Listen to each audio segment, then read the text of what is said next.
What is up, hotties? Welcome back to another episode of Stay Hot. I'm Blaiden Kirk, joined as always by my two favorite co-hosts of all time in Matthew Sponauer and Theo Ash. We have a great episode planned for you all today. We're going to go over tons of the NBA free agency top storylines because there's been a lot to talk about. This is the first episode we've had in a while where there's a full NBA storyline to discuss. And we're going to do the question of the week. But before we get into that, Matt, Theo, how are you guys doing today? I'm great. Maybe this is bad to say, but I actually derive more enjoyment out of the NBA offseason than like the actual NBA season. I love the NBA offseason. It has absolutely the best offseason. Like every single day, there's these crazy rumors. Every single day, like trade, like every offseason for several off seasons now, we have seen some of the biggest players in the league like change teams and it always happens. Like this was a crazy NFL offseason, the craziest I can remember. It was like that was like the typical NBA offseason. I love it. I love the NBA offseason. And that's what we're talking about today. Yeah, so there's a lot to talk about. There really is. Right. Matt, I you agree. doing? And How's even your birthday weekend? We're like, well, maybe nothing major is going to happen this time. Nope. Kevin Durant's requesting a trade. So yeah, something major is going to happen. I just got back from the Hall of Fame here a little bit ago. I'm visiting family in Canton, Ohio. And it is such a ridiculous... I don't know if you guys know, they've been adding on to the Hall of Fame for a long time with like, you know, they just built that new stadium by it and all these extensions. So it's kind of like a ridiculous maze right now. It's really strange to get around, but it's always a good time. I haven't been to the Hall of Fame in a couple of years. Is it? I don't know. It is what it is. I don't think it's worth a 2-hour there, trip to Canton exclusively. Okay. But it is funny to go there and like see the old like 1910s uniforms of what they wore and be like, yeah, I could start in 1925, and I think. They've got 1920s uniforms. I was told that you can't tell the story of the league without giving Eli Manning a Hall of Fame bust. Do you think that's true? Do you think the Hall of Fame does not do a good job? Like right now, there's like huge pieces of football history missing because Devin Hester is not part of the Hall of Fame bust community in the Hall of Greatness or whatever. I kept looking for the Eli Manning section, and it never came up. So I would say yes. We need Eli in the Hall of Fame. We need Devin Hester in the Hall of Fame. And I also am scratching my head wondering where the long snappers are exactly. So. Well, the Eli Manning section is certainly in the Tom Brady section, but it's under his like blunders category.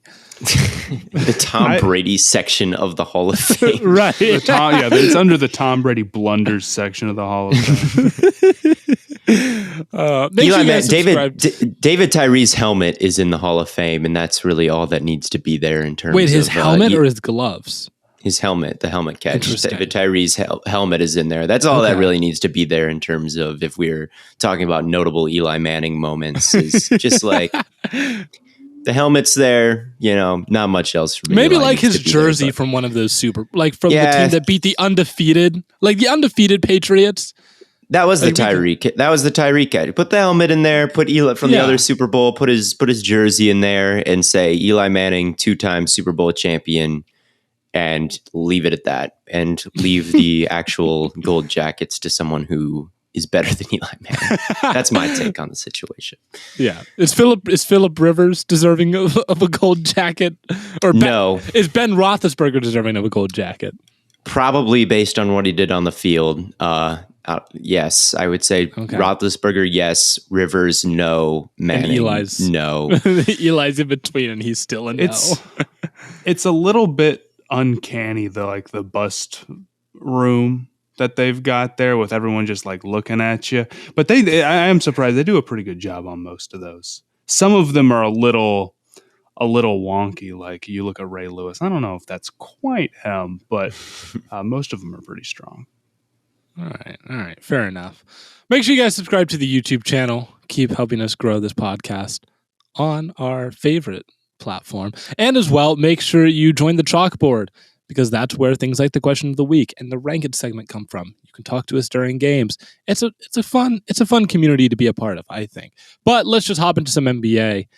storylines. I think the most notable thing that we maybe haven't talked about quite yet is Kevin Durant. Rudy Gobert. Rudy Gobert. Yeah, Okay. Kevin Durant's something that we'll touch on, obviously, but I feel like we've all touched on that individually at some point, and I feel like, I don't know, at least I haven't gotten the chance to talk about Rudy Gobert at all. I think the Rudy Gobert stuff is a mixed bag. I think it comes down to how good do you think the Timberwolves like point of attack defense is perimeter wise with all the other guys, and I guess it's not so bad. It's definitely better than Utah's. It's a weird thing to do. It's a wonky fit, but yeah, like it does make them way, way better. I don't know if you guys had any thoughts about it. I can't wrap my head around it quite. I kind of liked it. Go ahead, Blaiden. I lied. It's not that I didn't get to talk about it at all, but we talked about it a little bit when I was on the Bay Area or the Bay Takes podcast. And the one thing I've thought about since then is like, okay, does it make them a title contender? Maybe not. But man, think about how like Cleveland's defense was last year with Mobley and Allen. I think it can be, kind of in that area where like maybe they're not a title contender, but man, they'll just be so much fun. And I think that's that's good enough. I think they're actually a fringe title contender. Absolutely, they are.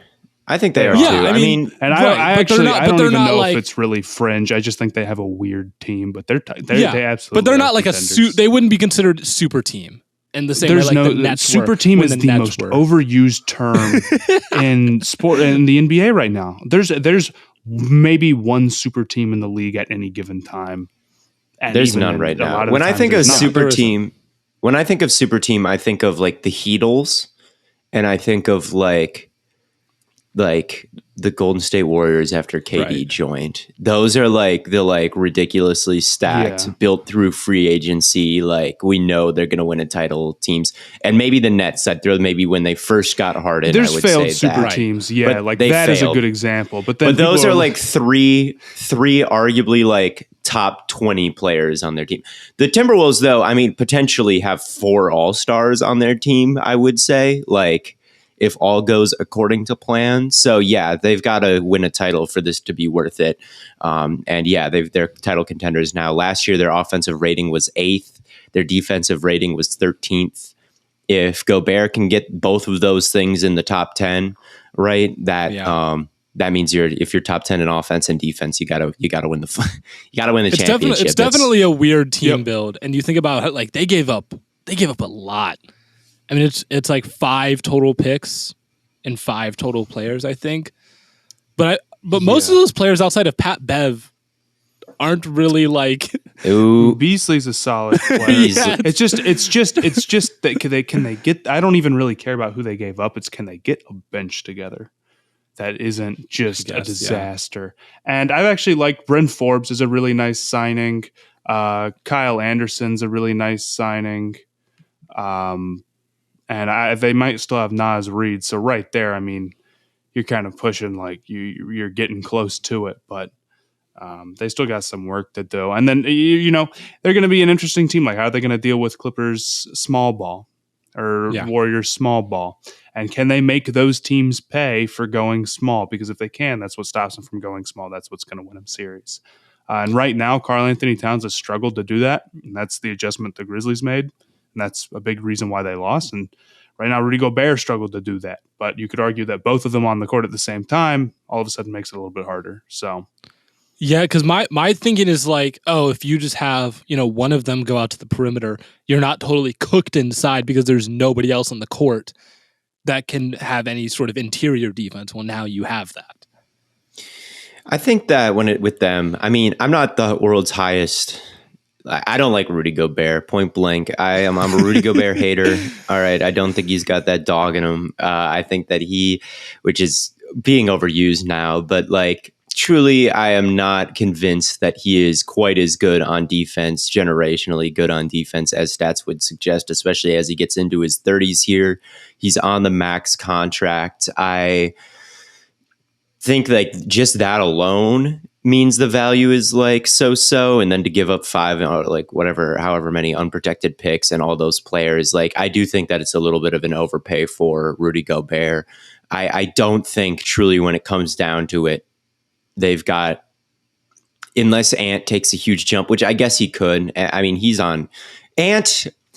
Maybe I should give him more credit because he is truly on pace for like scoring numbers at his age that we've seen from like LeBron, Carmelo, and like Luka and Ant. It's like those are the 4 who are on this like crazy pace. So, I mean, if Ant can be a Carmelo Anthony type of threat, I mean, a baby LeBron type of threat, like if he can grow into anywhere close to the ceilings of the 3 guys I just listed, that maybe they have a player who's the best on a title team. But I don't know. I mean, Cat, I am not a huge Cat believer. I'm not a huge Gobert believer. Like I just don't. This dude think just hates the team. I just don't love like those 2 as max big men are just a little bit like fraudulent, I think. And they're not taking over a game. Maybe they're not taking over a game. Not consistently, and Gobert definitely isn't. I get it. But they complement each other. They do complement each other. It's like you've got the ultimate defensive guy and then the ultimate like shooter as a big man. So, right. You know, with all the infrastructure around both of those guys, like they're not in a vacuum here. All right. So I have really mixed feelings about how it goes, and no result would really surprise me about the Timberwolves. But hear me and hear me well. They're a Minnesota sports team, okay? And betting on their downfall will never, ever, ever age poorly. That's probably how I see it. I understand why they did it, but like, you know, this is a lot of picks very far in the future for someone who's pretty old, making a ton of money. This does seem like the type, like I understand it, but you gave up a lot. You got to feel good for Utah. And if you bet against it, your odds are probably just in your favor when we're talking about like them winning a title. The odds are just in Theo, your favor. would you bet your life? Would you bet your life that the Minnesota Timberwolves won't be in the conference finals this year? No, I wouldn't bet my life on that. I would maybe bet my life that they don't win a championship. I cannot imagine the Minnesota Timberwolves winning a championship. But that's not good analysis. That is horrible analysis. It's just Minnesota sport, like being from Minnesota. It's just all they know is pain there, and I'd know that expecting good things from a Minnesota sports franchise. I mean, it's an insanely expensive team too. They are as all in as you can be. It's like one of the most expensive teams salary-wise, I think, ever. I also think looking at the numbers from the Grizzlies series, I mean, the Timberwolves were one of the best teams in like in the entire playoffs in terms of like opponent field goal percentage allowed inside the 3-point line. They were actually really good in that area, and where they were bad was opponent field goal percentage allowed from 3. So would they have even won? I guess, you know, Rudy Gobert does start a domino effect with exactly, you know, who takes who and how comfortable you are, you know, being at the perimeter when you've got a threat like Gobert. Right. So I guess he does improve the entire unit. But it's like, if they add Gobert, am I 100% they win that series? They win the next series. They win the series after that, and then the series after that. Like, that's just a lot of state. It's a tough path. They're a first round exit, and now they've added Gobert. Does that give them, 3? I guess you're banking on the growth of Edwards. I guess that's what it comes down to, and that's what it always did for the Timberwolves. This just gives you a little bit more room. Was it Anthony Edwards that had the statement where he was like, Gobert just doesn't put any fear in my heart. It's like, I don't know why we couldn't score against that guy. It reminded me exactly of like the Chris Olave. Why is he just always open? It's like, maybe. Yeah, he also said Kristaps Porzingis was the best like rim defender, which is like a little bit questionable. But I do think it's funny how just no NBA players respect Rudy Gobert. None of them do. It's just it is kind of funny, but I do think like that might lean into like maybe they just don't respect like the fact that you can just so easily beat it with small ball because there was nobody. I don't know. I mean, play any defense. Yeah, it's like, are you going to have 2 guys out there playing drop against pick and rolls?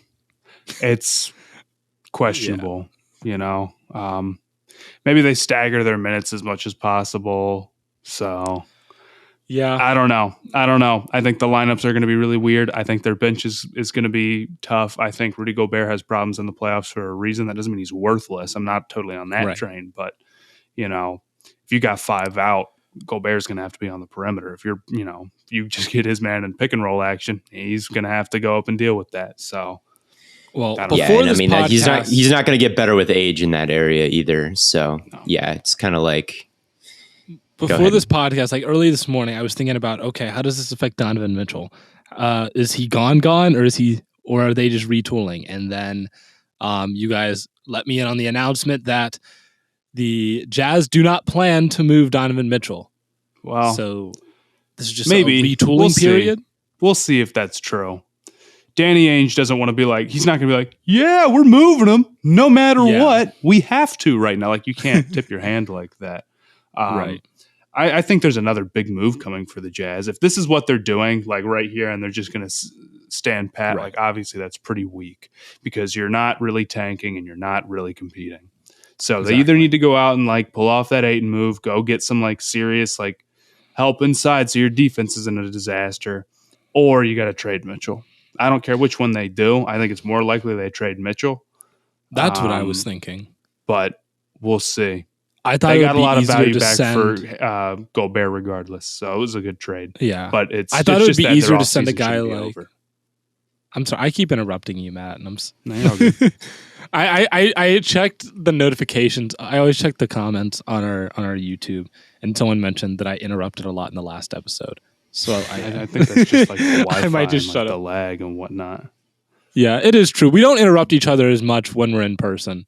So it's hard to always tell. But one thing I was thinking was like, I think it would be really easy for them to trade Donovan Mitchell. And I liked the move of like pairing him and Luka together, except, with the loss of Jalen Brunson and whatnot. But then I was like, well, who the fuck is playing defense on that team? No one. Mitchell for the Jazz right now. The Mavericks is what he was talking about. They just have the ammo for it. With Mitchell, okay, so the Jazz current depth chart is Mike Conley, Donovan Mitchell, Bogdanovich, Jared Vanderbilt, and Hassan Whiteside. To me, that is, I like Donovan Mitchell. And here's the thing, I'm buying stock in Mitchell if others are selling it. I think that Donovan Mitchell is not as bad as the playoffs made him look this year. I don't know what he was doing on defense. I really don't. His perimeter defense was objectively horrible. But Mitchell is an all-star, a perennial all-star to me. I mean, there's a case to be made before the playoffs this year that he was better than Devin Booker and better than a lot of these other, shooting guards out there.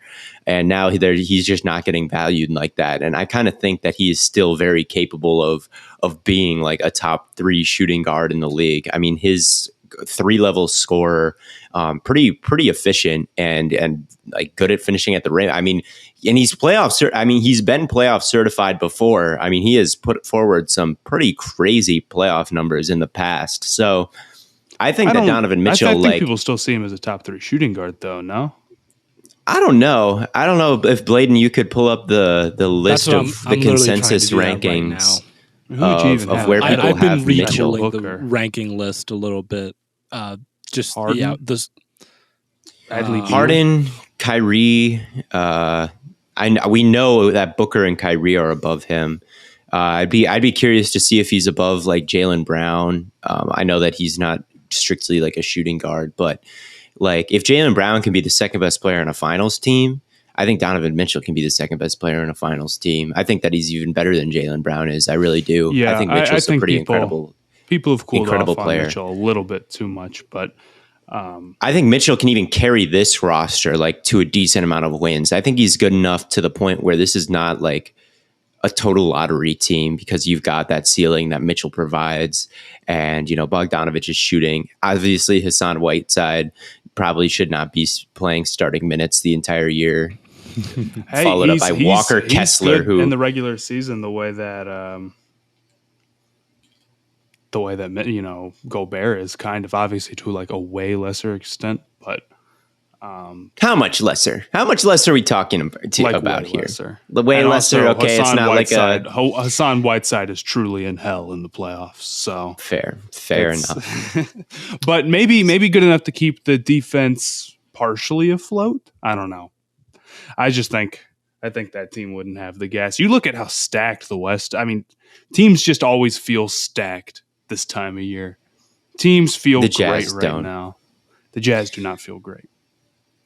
I would agree with that. I think that, I think I might hold on to Mitchell if I was the Jazz GM. I guess that's what I'm trying to say here is I think there's a world where, if you stick with it, by next offseason, you can build a team around Mitchell that is playoff caliber, and you compare Mitchell with someone that he doesn't, I guess, maybe hate and be once again like that pretty high seed that they've been these past couple years. I don't think it needs to be Gobert. I think they can find I think Gobert's skill set is a little bit more a little bit easier to find than maybe some of these other top 30 players, like just perimeter or I can't tell you Donovan Mitchell's exact ranking right now in the list, but I can tell you his average ranking, like based on like where people have been ranking him and what like the average comes out to, is just above 18. It's 18 or just below 19, 18.8725 is his average ranking. About the 18th best player in the league. I think that's probably about fair, right? Yeah. I think that's probably well, about here's fair. the thing. That's his average ranking. So like there could be a lot of people that get an average 18th, 19th best player in the league. He could still end up coming down to like 22, 23, 24. I think that's when you even start to underrate him a little bit. Yeah, I agree. Like 18, that's probably about where I would put him. But anyway, I digress. I think that he's really good. I think that, I think it makes sense for the Jazz to not totally rebuild because, I mean, the way trades work nowadays and they have all these picks. Like if they wanted to, they could get a second star in Mitchell as soon as next offseason and maybe not go through the pain of this whole rebuild. So, yeah, I don't blame him for it. I think he's indeed going to stay. I agree. Fair enough. Okay, do you guys want to talk about Kevin Durant now? Let's talk about Brogdon and then Kevin Durant, the other big trade that happened. Yeah. After the Brogdon trade, dude. After the Brogdon trade, I was like, good trade for the Celtics. I was pro Brogdon trade, and I think anyone should be. It was a good deal for them objectively. Clearly. I look in the comments and I see about a dozen people like instantly say the Celtics are a super team. And then I retweeted it and said, let's calm down with saying the Celtics are like the same level as like the 2017 Warriors right now or the 2013 Miami Heat. Like this is not a super team. And everybody's like, why are you sleeping on Malcolm Brogdon? Why are you sleeping?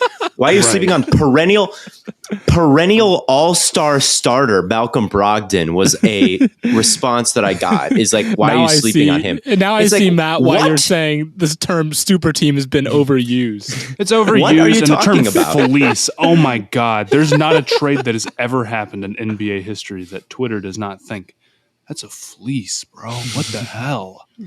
It's ridiculous, dude. I mean, like Malcolm. Okay, the Pacers had been fighting for so long to try to get a first for Malcolm Brogdon, who is a very nice starting player. However, he needs to go to a contending team because he's pushing 30 and he's getting paid $20 million. So some teams got to be able to match that salary. And he's played one full season ever. So you can't trust him to actually start. And they're able to get a late first for that, right? Okay, solid. People are ridiculous fleece. What are you going to give up? Like, what contending team is giving up multiple first-round picks for a guy who, again, played 70 games one time in his career? Nobody. Yeah, he started in 36 games last year. Let's see, I'm looking at some of these, per 100 possessions. I mean, pretty good offensive rating there. He's a very solid offensive, almost 9 assists per 100 possessions. He's been up at 11 in 2019 to 2020. So I mean, that is some really, really nice playmaking numbers. Like these last 3 years for him, shot 52% from 2 last year, 31% from 3, but has been up at like 39%. In 2021. So a really nice offensive player, but hasn't played, like you said, He's played over 70 games one time ever.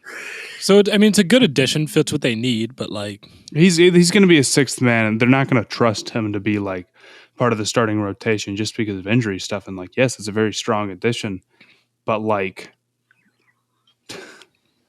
he's not a perennial all-star starter. Super team. There's a okay. You know how whenever you see reports of a player and they're like, every team is so interested in this guy. He fits with so many different teams. Oh, there's been interest from this team and this team and this team, and then the offer that gets accepted is really low. That means that no other team was willing to beat that offer. Yeah. So it was, and the Pacers would have been dumb not to move on from Brogdon just because of how the direction their team's headed in. So it wasn't a fleece. It wasn't a stupid trade. No fleece. How do you feel about the direction of the Pacers now that Good. we've had kind of the offseason and how their team is built and the draft and everything? Do we think that what do we think for them next year? Looking at that perspective of the trade. Good. I feel like they've been kind of in mediocre land for a very long time since Paul George left. Maybe I would also move Miles Turner, but as we know, that will literally never happen. So outside of that, I feel like they've done a good job maximizing value of the assets that they have. They went and traded Brogdon when they needed to make that move, and they got a first. And the Halliburton trade was a huge steal, so you feel like you do have that really strong piece to build around, because without him, I don't know if you would. I love Duarte. So I think Smith is a pretty good. They got him on. Jalen Smith is a nice cheap guy to get back to. So they have they're doing what a rebuilding team should do, and they got a ridiculous deal in the Halliburton trade. They need to win the lottery to get a high pick. They need to do that at some point. Just like everybody else in the rebuild needs to get lucky and win the lottery at some point. But without having, that top 4 pick, it's pretty impressive how well they've done so far. I agree. I think that I like it. I mean, if Halliburton were to go down, we could see a pretty pathetic, even Halliburton or Miles Turner, maybe we could see one of those screenshots of a starting lineup. That's pretty sad. Oh, they'll have one this year. They'll have a couple of those this year. They will have who are these 5 people starting an NBA game? Name one starter on the. That's part of the process, and yeah. Well, with all big trade talk, it's about high time we discuss Mr. Kevin Durant, future Cleveland Cavalier Kevin Durant. I mean, they'd be able to put together a pretty fire trade package for Kevin Durant. Hypothetically, Colin Sexton. They wanted to. I really think he's a Sun. I think that's the team that ultimately makes sense in all of this, seeing what people are offering. I thought for the Heat for a while, but it seems like teams are just going to beat what the Heat are going to offer. And once you have to give up Bam, number one, they can't. Number two, even if they could, that team, there's a point where you give up so much it doesn't really necessarily make you better, or it kind of messes up your team. But there's a lot of teams going after him. I kind of thought a lot of teams would be like, yeah, we probably can't make this work. Yeah, but the Raptors.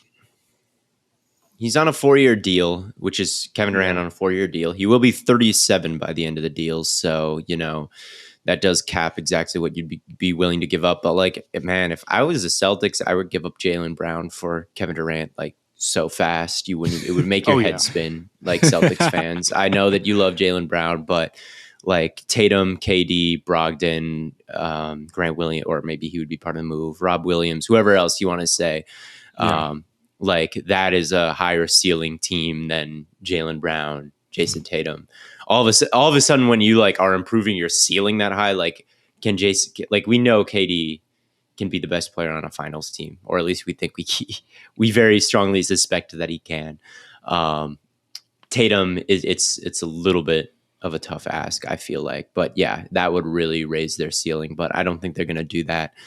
And if you're not getting a Jaylen Brown level player, Bridges, the Suns do not care about draft picks. They don't.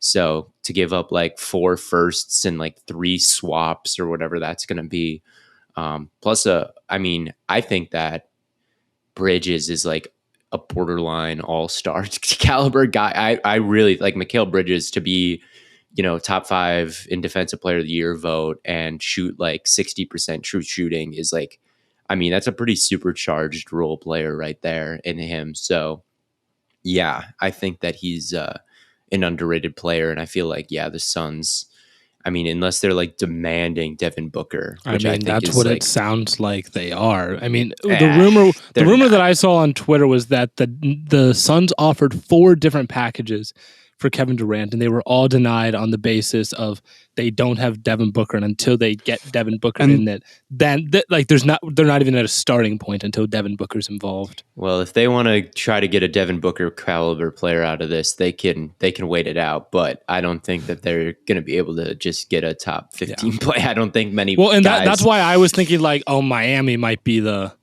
team then if the Suns. I mean, are just they would want totally Bam then unwilling if they to want move like a Booker caliber guy. Yeah. They want Jimmy Butler, right? That would be the Booker. That'd be like asking for Jimmy Butler, except if Jimmy Butler was way younger.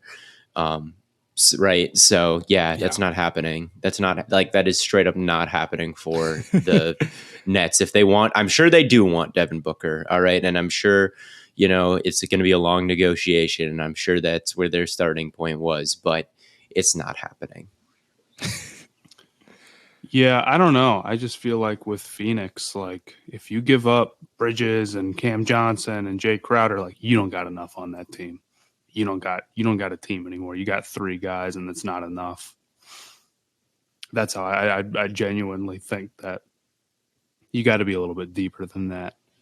And all 3 of those wings being gone would definitely hurt. But even then maybe even just 2 of them, assuming Bridges has to be one, I think it's just like who is even on the bench at that point? Like Right. and with Ayton gone as well, it's like, dude.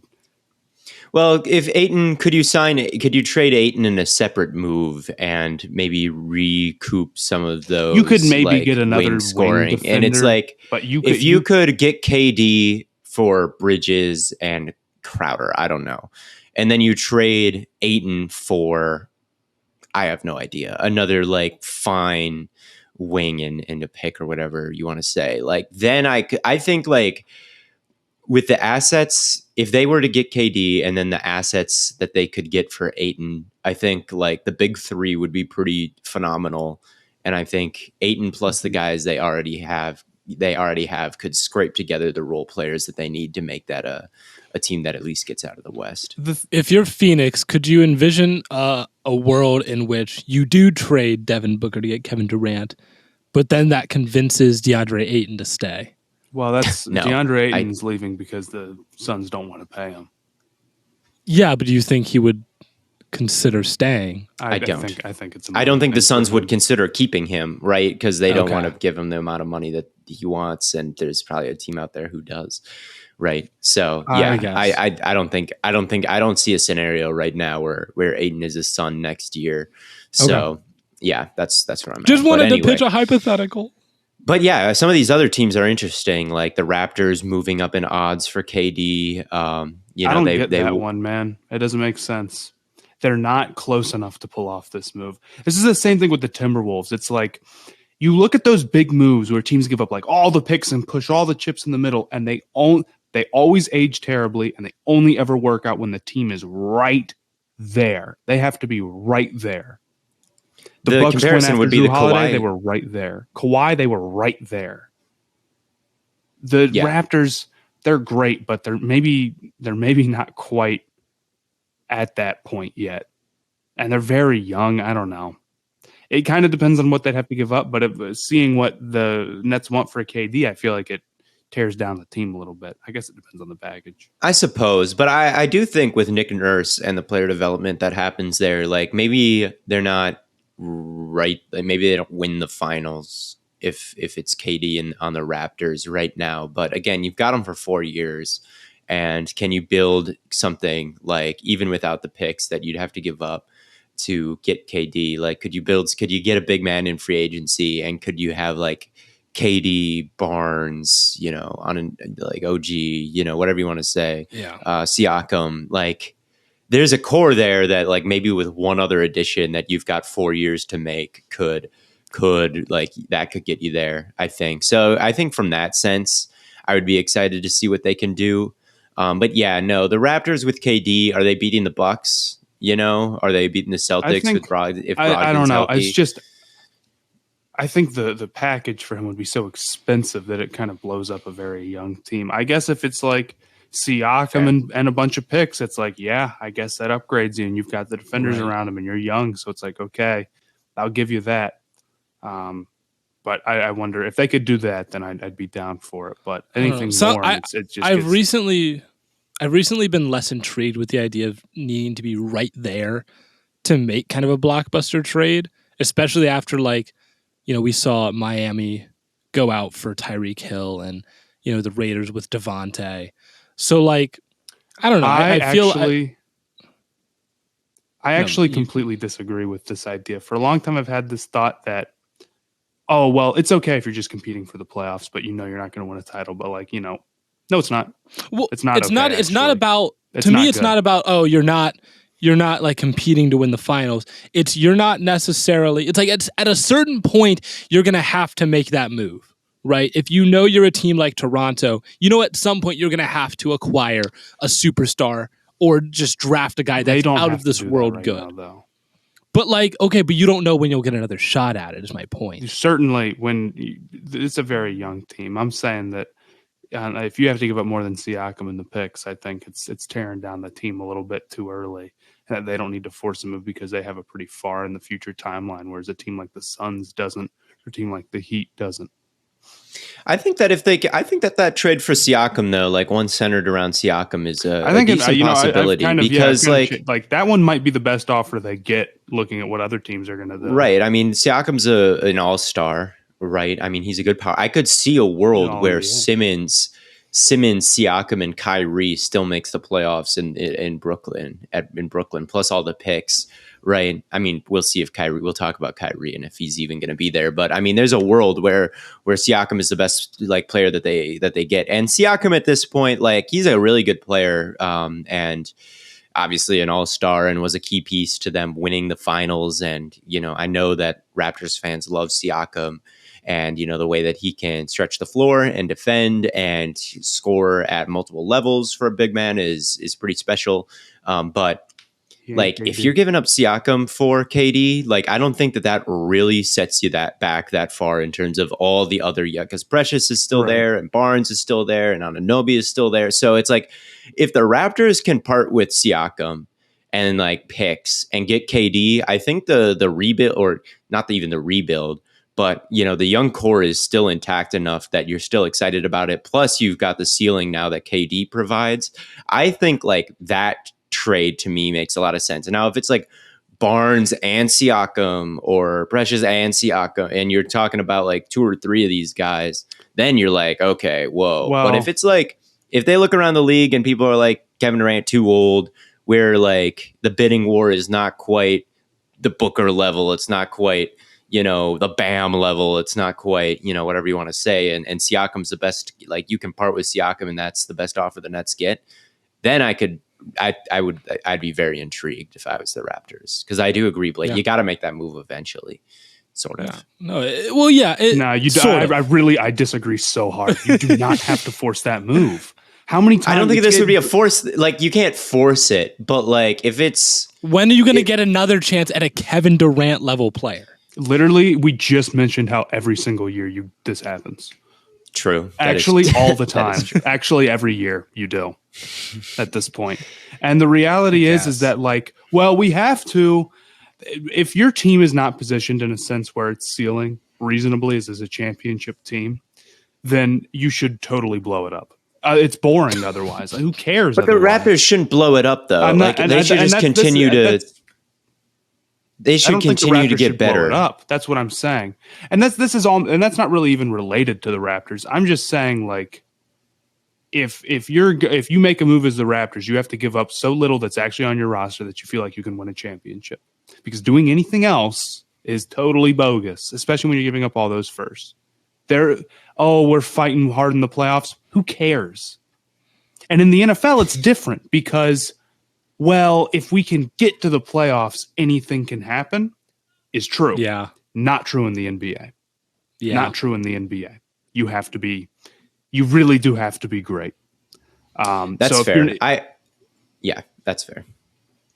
Go ahead. You can finish. Oh, no, that's pretty much it. That's it. But I think if it's Siakam, like if you can get it for Siakam and not much else, you pull the trigger if you're the Raptors. That's where I'm at right with that. Like if you do not have to blow up the entire core, and if it's something like that, then you get the deal done. Obviously, at any team in the league would take Kevin Durant if it's at the proper value. If the Nets called the Pacers and said Halliburton for KD, what do you say? They probably say okay, like, or maybe not even hell. If they say like sticks for KD, what do you say? They're probably just being like, okay, just because you take it if the value is good enough. So it does depend on what the trade is always, and if it's just Siakam to me, then or centered largely around Siakam, The other question is, does KD want to go to Toronto? Does he have a no trade clause though? I don't think that he does. Well, then but you do get to kind of choose a little bit regardless. Because if you couldn't choose your team, then the Nets could be like, "Oh, you're playing here no matter what, dude." Yeah. Maybe he'd be willing to. I don't know. I mean, Kawhi was, but that's Kawhi, moving Kawhi to a different country. Come on, man. And that was only a 1 year thing with Kawhi. With Kevin Durant, he's saying the next 4 years. Yeah. So I do question that a little bit too, but I don't know. I just feel like a lot of teams aren't going to have the offer that actually makes sense for their team. And I guess maybe the Raptors are the team that makes sense if Siakam and picks works, but I don't know. Yeah. Let's talk about Kyrie then, because it sounds like the Lakers smoke has not gone away. No, obviously the Lakers have got a bunch of shitty role player, the trade, the meme of the guy, like trade proposal, I receive superstar, you receive shitty role players and picks far in the future that the Lakers propose every year. But the thing about the Lakers is it like run from it, dread it, run from it. Destiny arrives all the same, right? Think about these NBA players. They want to be in LA. They want to be on the Lakers. There's two things I'm certain about. NBA players want to play in LA and they want to play with LeBron. And now you can do both. So yeah, guys are going to want to be there. I don't think it's unreasonable for the Lakers to get him, though. I don't think it is either. The more we see it, I heard that there was a package, like there was the rumors that they had a package that would net them both KD and Kyrie, which I'm sure was like Anthony Davis. Way. I'm sure it was centered around Anthony Davis. And I thought for a second, I'm like, if you're the Nets, what are you getting that's better than Anthony Davis if you're going to lose both of these guys? And I thought like maybe that could happen still. Like if they could get the money to work is like AD Westbrook is probably raises your ceiling higher than basically any other team could offer. So I was like, maybe there's something to that, but I think it'll probably just be a Kyrie move if it happens. I think like the package to get both of them would be I think it's not a bad package at all. Let me ask you guys a question, right? I was thinking Westbrook and a first for Kyrie. Yeah, I mean, is any team going to give up 2 firsts for 1 year of Kyrie Irving? No. 2027 Lakers first could be okay. I'd take that gamble. I think, I guess you'd be betting on, is Westbrook going to be a massive negative for your team? Because like I think like I don't even think you could buy him out. I suppose that's what I would do. Man, what a fall then if it would just be a 2027. And Kyrie has played this perfectly to the point where no other team, like there's just not going to be a bidding war for Kyrie at all because no other team wants to deal with his shit, right? So except for LeBron. I mean, have you seen basically the report that was like, it was supposed to be Westbrook and THT for Kyrie and Joe Harris, but the Lakers are holding out for Seth Curry instead. And I'm like, dude, if you've got him on the hook for Joe Harris and Kyrie for Westbrook and THT in a first, just take your win. Hell yeah. I mean, they're spacing. If anything, this Lakers team spacing will be better. Oh, I think they would be one of the better teams. Going from Westbrook to Kyrie, I think would instantly make them one of the better teams in the West. I really do. I think like this last year, if this goes down, and I really think that it could, because, you know, Kyrie and the Nets, I just think they're sick of each other a little bit. I really do think like the Nets would be motivated to get rid of the dude who's just been nothing but unreliable. And without KD there, right, like it's just like wash your hands of it.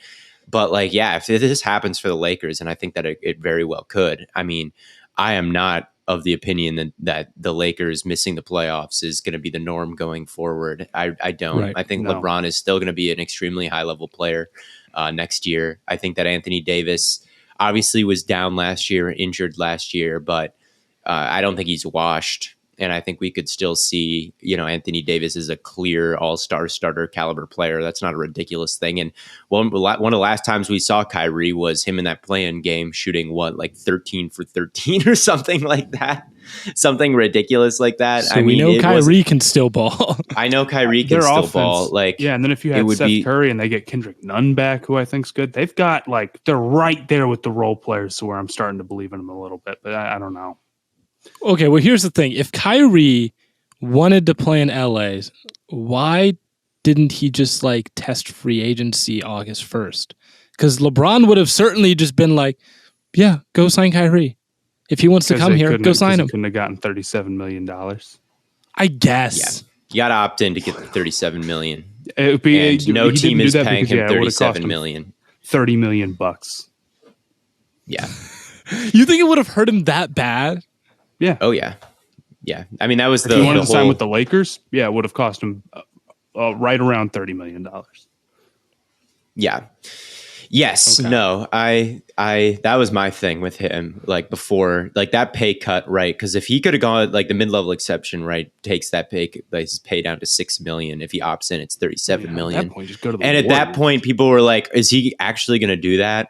It's like no one just leaves $30 million on the table like that. I've never seen it happen, right? I've never seen. I guess I've seen Brady take some pay cuts before, but not from not from like he could be making $50 million and he settles for 20 per year. It's like, how about he settles for 35 a year or 30 a year? I think right. So.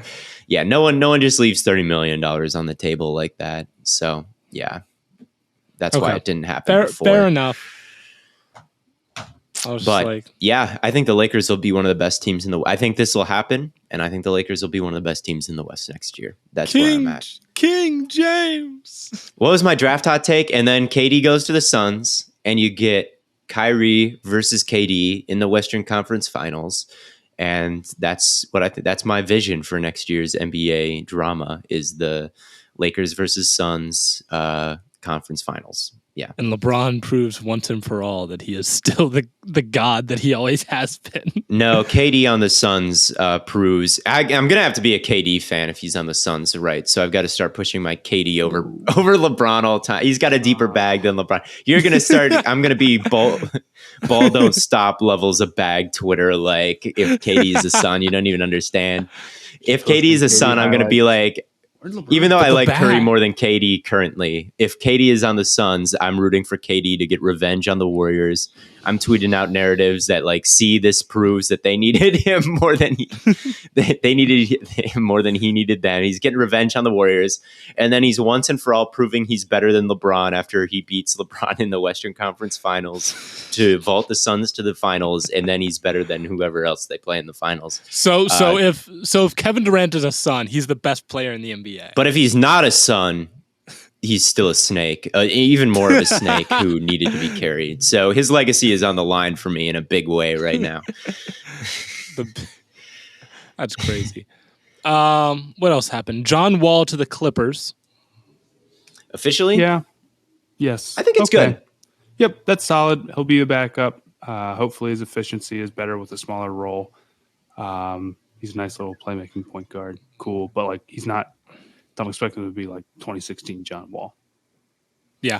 I think that he's going to play his role well. I don't think that he is going to try to do too much and take things away. I mean, he hasn't played like the last 3 years. So he's perfectly content with probably just sitting there, you know, and catch and shoot and whatever, playmaking a little bit. It's not going to be like the Westbrook edition where it's like, oh, this guy's going to screw up the spacing. He's too ball dominant, right? John Wall is going to, I mean, he probably wants to do as little work as possible, honestly, after the last 3 years is just sitting there. So, yeah, I think that he's just going to be kind of a catch and shoot guy, playmaking guy a little bit. I think that he's going to be a high level role player, considering, who he is and what he's going to have to do on that team. I think that he can be a really good addition. And again, I'm not Clippers. True. Clippers was my take to make it out of the West, weren't they? So that kind of fucks up my other take. So I'll have to decide which one I want to roll with by the end of the offseason. So anyway. Okay. I believe in you to make the right decision. So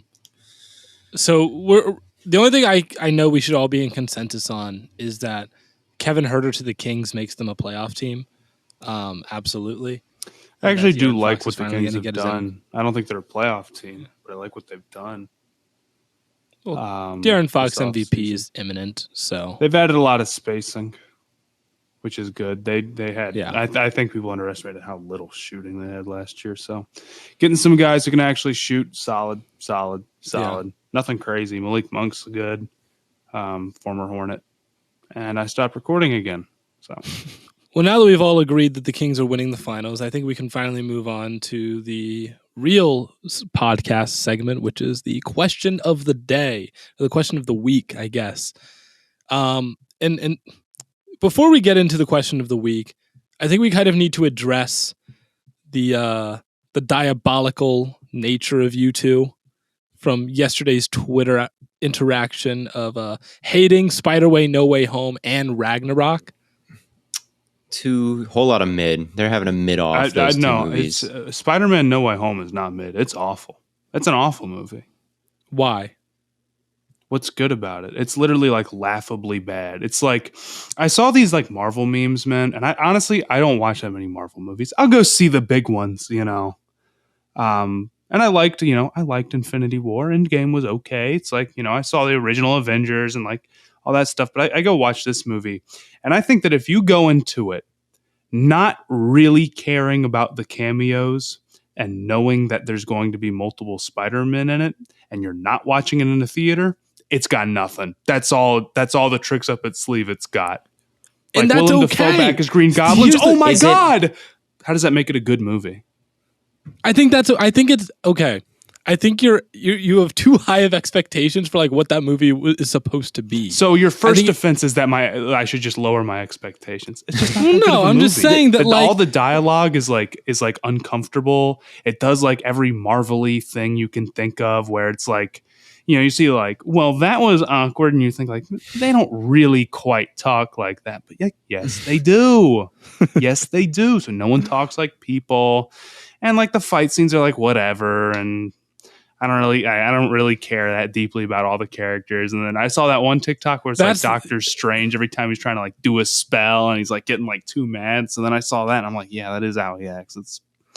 I just think like one of the biggest appeals of the Marvel franchise is like getting invested in the characters. And if you're not invested in the characters, you're not going to like the 14th movie in the series. Like what? Well, these characters are not Marvel, like they are Marvel characters, but like the original Spider-Man trilogy came out like 15 years ago, like it's for Marvel. It's like specifically, I think like Martin Scorsese said that Marvel movies are like theme parks. They're not cinema, they're like theme parks. And I really think he was spitting with everybody got mad at him. It's like, oh, it's a movie. It's 3 hours long. It's on a screen. But it really that's not an insult, though. That's not an insult, though. It's like a little roller coaster, right? It's like, oh, there's. I can't believe they actually got the three of them together. But I mean, I haven't seen this movie, so I can't. Okay, I'm slandering something I've literally never seen before. But I know I don't even need to see the movie. Once I know that those three are in it, and that's the like value, like they actually got that. It's like that's the gag. And it's such a lazy look. It's bringing people back and cameos and references is not good. It's fun. It's easy. Interesting. But it's fun. It's easy. It's fun. So what's easy. wrong with fun? Okay, here's the thing. I was watching Stranger Things season 4, and I came to the epiphany that the only reason I'm watching this is that like I like the characters, right? But it's not. It's definitely gotten worse. All right. Here's the thing, though. if I go to pay to watch a movie and I don't like the characters, that's my fault. My fault? Yes. Well, you have to like the characters. That's why you should be watching. We got all these cameos. You're supposed to like that. It's just not a good movie. Then why'd you go see it if you weren't interested? Why didn't the because you can make a good movie with these characters. You can have these three characters and you can make it a good movie. You can do it. Look at Spider-Man Into the Spider-Verse. That's got all these Spider-Man people coming from all sorts of universes. We've never met them before ever in our lives. But the thing is with that movie is it's really, really good. It's amazing. It's a different level. It's a different level of effort though. Right, you put a lot Marvel of is like incredibly Marvel is low effort. Right. You are absolutely right. It's a different level of effort. They care more. I enjoy Into the Spider-Verse because it's a fantastic movie, and I enjoy there's a lot. I enjoy Into the Spider-Verse because it's good. But I also enjoy No Way Home. I enjoy No Way Home because it's a fun movie, and there's nothing wrong with having a fun, exciting movie. Okay, what makes it that fun? Is lame to me. And I don't like it. And it's not good. It's not a good movie. As for Ragnarok, which people for some inexplicable reason seem to think is the best Marvel movie out there. It's not the best Marvel movie, but it's a really not good S tier. movie. It's up no, there. It's not, dude. It's A tier. I'd say it's A tier. This is the story about Thor Ragnarok. Let me tell you. I can't remember anything about the villain in that movie besides it was played by Sandra Bullock, I think. She didn't have Thor's sister. I don't care. I don't remember that. It's like literally who cares? And she doesn't do anything interesting or really that notable in that entire movie. And here's the thing about Thor, right? Thor was originally a very serious character, like very, very kind of gruffer than all the other ones, a little bit more aloof. And no one liked the first two movies of him because Marvel they don't write well. They're not good writers. They have one trick up their sleeve, and that's the little quippy jokes. Every character is either in the mold of Captain America or Tony Stark. Those are the two they've got. They've got the straight man, and they've got the little fiery firecracker, Tony Stark style person. Black Panther, is just Captain America. Same personality, exact same. Ant-Man, he's Tony Stark. Exact. Tell me a notable difference in their characters. There is not one. Thor, they couldn't get it right. So then they're like, we're just going to go to the card we know how to play, and that's quips every fucking second. And that's all that movie is. Quip, quip, quip, quip. Sarcastic moment. Look at it. It's supposed to be a big serious fight scene, and he's saying something silly. It does that so many times in that movie, over and over and over and over again. And here's the thing. You got to earn a laugh out of me that isn't just that in Marvel's 18th movie. It's old. I don't understand how. I'm honestly surprised Marvel has survived past Endgame because they keep doing it over and over and over and over and over and over and over again. People just eat it up. Theo, It's I'm telling you guys, I worked at a movie theater. We had good movies go through the theaters. We lost them in a week. Some of the best movies I've ever seen were gone in 1 week because no one ever went and saw them. And movies like The Favorite, gone. So many objectively very good movies, just gone. No one cares. Marvel movies, pack the house. Everyone goes and sees them. Lowest common denominator. They're fun. Oh, they're fun. People Thor said Theo. the same joke a million times. Oh, there's some CGI fight scene that looks the same. Think that, they're not that fun to me. They're not that. They're boring. It's been happening so many times. And I can only have fun so many times, and then it's not fun anymore. Theo, a video game that I play. Theo, I'm going to cut you off because I didn't think that the appeal to Ragnarok was ever even that it was a fun movie. I thought the appeal to Ragnarok, the big appeal for me was Thor's huge shifting character development, right? Thor was always it wasn't character development. Thor was what always happened that made no. Thor was always the super serious character. Then what happened?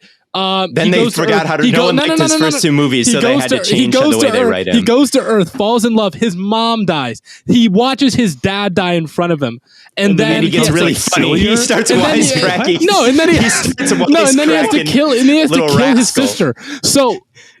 No, so but if you think about a shift in how his thinking is, it's he's always been the super serious brute guy, and then he loses a bunch. How is he supposed to react? To just get more serious? No, the way that he deals with it, damaged. That would be, and that's how he deals with his damage. That's how he dealt with it. That's how I've not always good, seen it. man. That's not good. Yeah, it's unhealthy, and it shows like no, Thor it's not unhealthy. It's just funny. It's just a funny little moment. Man. Go search Thor Ragnarok funniest moments. Watch them and tell me if they are like genuinely funny. They're not, dude. Thor and it's learning not fun anymore. Thor like learning to like deal with not having his like crutch of his hammer. He didn't do that's not well written, dude. Go watch like First Reformed or something and watch some like movie that's actually like well written where like the characters are actually dealing with grief in an interesting way. And then go watch a Marvel movie and you'll see the discrepancy. Like Marvel movies are not built to actually like be character studies. They're not. It's a theme park. It's a movie. I'll be 100% honest with you. I hate it because it's like being like anti like Marvel movie is such a like, oh, you just want to be different. Oh, you don't like to have fun. Oh, you want to act smart. But like, it's really not. I get why you would think that, but it's really not that. They really just are not that good. Go watch Spider-Man No Way Home, but you're not in a theater and you already know that there's going to be the cameos and it's got nothing left. Did you watch Doctor Strange? The new Doctor Strange? No. Why?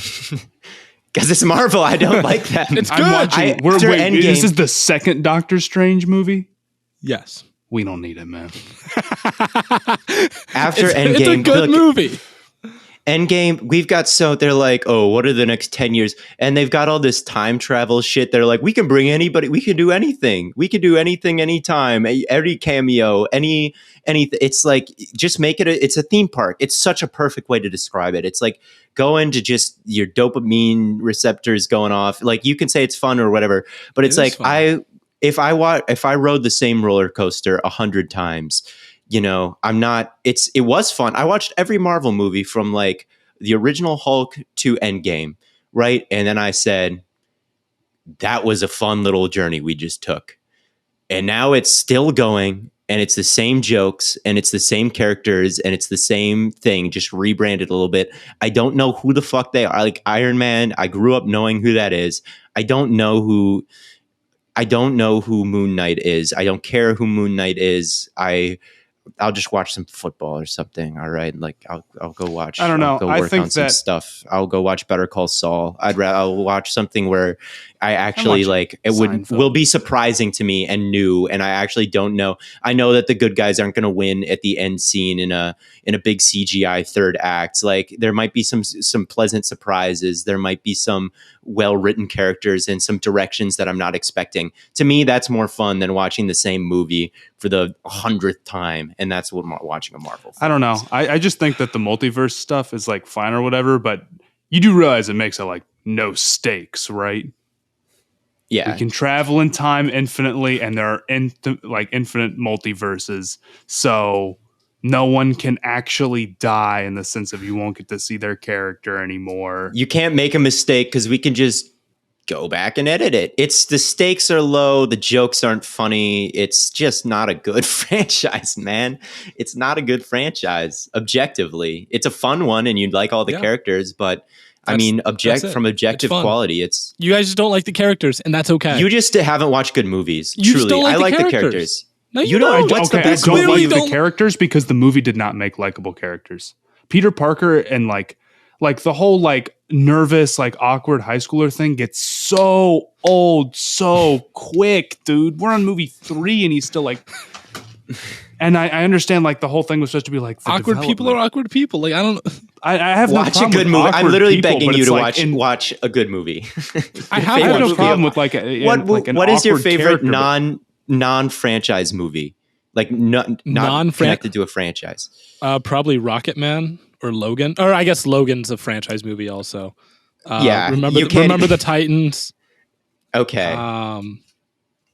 Do you like the Kingsman? Do you like that? Yeah, that's a franchise, man. That's a franchise. Yeah, I'm just saying. Do you like that franchise? Name one that's not a franchise. You got Rocket Man, but that's like Rocket Man. Based on a true story. Remember the like Titans. Elton. Elton John's my guy. So like, just The written Blind from Side, scratch, based on a true story, written from scratch, just fiction, not a franchise. I don't know. I'm trying to think. Like, you put me on the spot here. I just went to look at my top 10 favorite movies of all time, and it's like, What are your top Star 10 Wars, favorite movies of Batman. all It's time? Star Wars, Revenge of the Sith, Batman Begins, Rocket Man, Matrix Revolutions, Ender's Game, Logan, Greatest Show. Oh, The Greatest Showman. I like The Greatest Showman a lot. That's based on a real dude and not just, but like, okay. I will say, like, Remember just the like Titans, a work Rocky of IV, complete Dark Knight. fiction. This is Like- all franchises. I'm telling you to watch a good movie. I'm telling you, like, go A24. Just, I'm being a pretentious film bro right now. You are Sit being down. a pretentious film bro. I am, And but fuck I'm you telling for you, it, man. I'm telling I don't you, care just- about I don't care about that kind of stuff. I just want to watch something fun. I just All want to be right. entertained. All right, fine. All right, Fine. but that's not even the question of the day. I just wanted to give y'all shit for that. I don't think you gave us any. I want to give you shit for it. I'm being attacked here. That's really the problem. I need someone else who's on my side. All of Marvel fans are under my on my watch list. I where I'm telling you, get- this isn't I a get- message to Blaiden is my tackling dummy right now, but I'm speaking directly to all of you who like don't seek out good content and then tell me that bad content is good because it's all you've ever seen. See, Shut up. That's See, what I I'm saying. disagree. All right. You can like Marvel because you're invested in the characters, but you got to understand, like if you're not like deeply invested in the characters, And that's before you fine, go but- into the movie, then and the movie doesn't make you invested in the characters in itself, it's not good. Yes. And I just I I can can't. get like that's fine, but like I don't know, coming out and just being like it's bad. It is is bad. like It's really good, because you're not invested. but I shouldn't But have to every be movie pre-invested going into the movie. If that's the only way But it's that's good, the- it's not good. But that's the idea. Is you're just invested No, it's in the not. character. See, well then why do you buy a movie ticket for that one movie? Because I'm invested in the Is character. it not supposed to be good in its own right? You're saying it can't be good in its own right, basically. Or you're saying it can't be bad, where it's like just because the characters are in it, like they already won. They could make. I'm not saying that everyone has to go see it, but if you want to like, It's bad. you know, if you're a Marvel fan, then yeah. Couldn't I go- say that about literally any movie though? Well, you don't like What? the characters of the movie, and you didn't like it. No, Well, if you like see, the okay, characters, a well, movie that's the like- thing. It's not that it's bad. It's just that you don't like the characters. What movie could I not say that about? I'm just saying, like, Theo, what's your favorite movie of all time? My favorite movie of all time is Mad Max Fury Road. Okay, is that movie is good in its own right? Yes. Right. Yes. No, you have to. You don't have to be invested into Mad the Max characters. lore, man. I mean, I haven't even seen the original Mad Maxes. That's also a franchise, but that movie to me just rocks. And it's not even like, I haven't seen any of the movies before it. I don't know what the lore was. I don't care what the Okay. lore is. It works as a standalone movie, and it's like, even though it's. Well, okay. Well, I'm not connected trying to to the argue other- that No Way Home is the greatest movie of all time. I'm just saying that as a Marvel movie, it's fine, and I would watch it again. For a Marvel movie, it's fine, but again, that's not a very high bar. But that's not even the question of the day. What is the question of the day is what fantasy world, and it does kind of relate. What fantasy world, so like Harry Potter, Star Wars, Marvel, Pokemon, whatever, would be the best to live in, and which one would be the worst? From like which one? I'm just gonna do which one I Pokemon want to. here. I'm gonna go Percy Jackson. Oh, You would just be a Ooh, normal okay. guy in Percy Jackson. Would you? Well, are you Percy Jackson in this? You could be. Oh, I want to live in Harry Potter, but then you're just like a dude. a normal. You're just- come what if you're on, just come on. an hour in Harry Potter world? Okay, fine. Yeah. Percy Jackson would be fun. My favorite would obviously be Star Wars to be in. The worst fantasy world to live in, I promise you, is probably like the Matrix. That's got to be the Well, worst.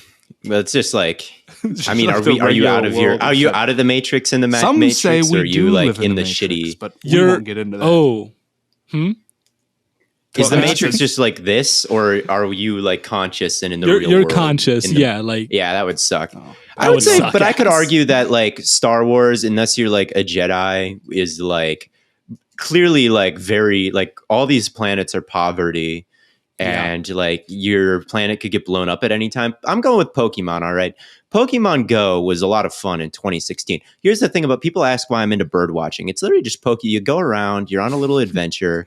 and you try to like collect or see as many like creatures as you can find. Right? That's the joy of Pokemon. If I lived in there, look, there is no oppressive government.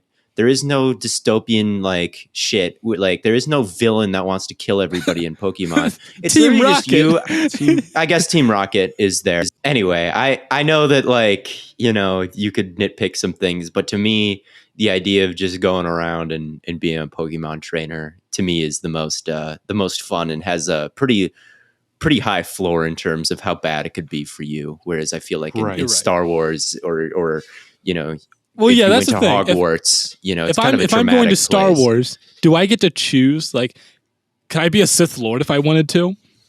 That might You change get to things be if I could like- be like whatever I want. I If think you can just get pick like anyone. I think you get to be like if you go to Harry participating. Potter, You get to be a participating. wizard. Okay. Yeah. You go Percy Jackson, like, okay, you're in that thing. You go to Star Wars, you're a Jedi, but you're not gonna be. You don't get to be like, oh, I'm Darth Vader. I was about to say, can I be a Sith? Can I be like Darth Maul? Well, I think that's a choice every Jedi has to make for themselves.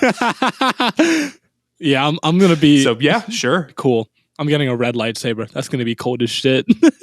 I'm trying to think of some other like sleeper ones. We're already too far into this, but I'm trying to think. That's what the thing is. Like, they're all like, once you get to like yeah. Harry Potter, Star Wars, Pokemon, The Matrix, that's pretty much covers all of your bases. Oh, fantasy I don't- fans, I I'm don't- sorry. That's not true. There's other ones. It's What am I? but What like am I a missing? lot of the other ones, like you have got to realize, like we grew up where it's like dystopia, so it's like Yeah. the Hunger Games. That would suck. That'd be so. Lord of the Rings. Lord of the Rings Yeah. is like I'm getting recruited as like a 4-year-old to go like kill That's orcs. the same as Star Wars. That's the same as Star Wars. Keep it a stack. That's why Pokemon to me is like stands out. Is like there is no genocide happening. It's not a dystopia world. It's like Right. it's just one where I catch a weird like electric mouse and use it. No one dies. Your Pokemon doesn't die. It just it faints. faints. Yeah. It's just like like literally I might choose like the Care Bears world over like, you know, Star Wars if like Dude, my choosing planet's the gonna Care get blown up. It's scary in a lot of these If we're going universes. that deep, then I'm going like the fucking SpongeBob universe, man. Like, what? If you could live in any if you could live in What does like being in the SpongeBob universe imply? You you are in 'Cause you would Bikini drown Bottom. pretty quickly. You're old man Jenkins.